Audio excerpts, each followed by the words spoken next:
안녕하세요. 즐교 매니저TV 즐교 수장입니다. 오늘의 주제는 절대로 투자하면 안 되는 토지와 주택입니다. 올겨울 날씨가 장난이 아닌데요. 춥다 해도 이 정도는 아니었는데 연이은 한파로 한 분은 세탁기 수도가 얼어서 빨래방에서 빨래를 했다는 이야기를 들었습니다.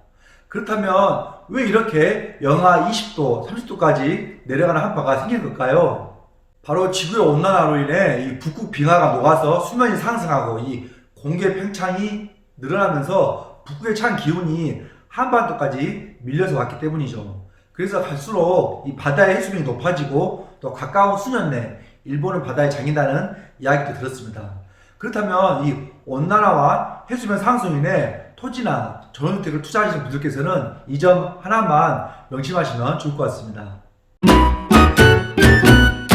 국내 영화 중에 해운대와 감기 보셨나요? 둘 다 재난사태를 그린 영화지만 이제는 영화가 아닌 실제로 일상생활에서 충분히 일어날 수 있는 일들이라 더욱 그 두 영화가 무섭게 느껴지기까지 합니다. 영화 감기는 호흡기로 감염이 되고 또 감염 속도도 초당 3.3명으로 치사율이 100% 유례없는 최악의 바이러스가 대한민국에 발병된다는 이야기로 구성되었죠.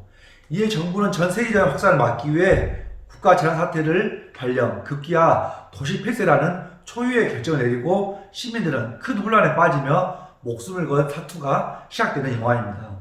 2014년도에 개봉된 영화인데 마치 지금의 코로나에 많이 흡사하지 않나요?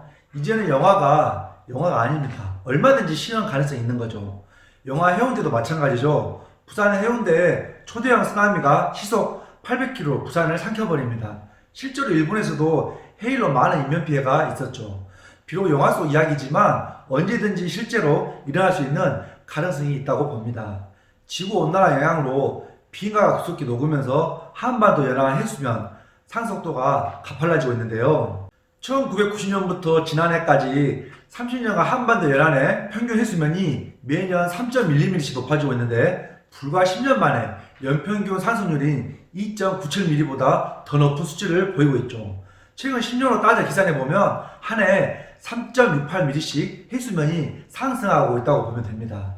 아마도 이 정도의 속도라면 10년 후 전체 면적의 5%가 잠길 우려가 있다고 하는데요. 국립해양조사원 관계자는 지구온난화가 심해지면서 바닷물이 따뜻해지고 있는데 이로 인해 극지 빙하가 녹으면서 해수 총량도 늘어나고 있다고 합니다. 이렇게 되면 어떻게 될까요? 해수면이 지속적으로 높아지면 해안가 저지대는 태풍이나 또 해일 피해가 커질 수밖에 없는 거죠. 국제환경단체 그린피스 서울사무소는 지구온난화에 따른 해수면 상승 및 이상기후 현상으로 2030년 그러니까 10년 후에는 한반도의 5% 이상이 물에 잠기고 또 332만 명이 직접적인 침수 피해를 입을 수 있다고 경고하고 있습니다.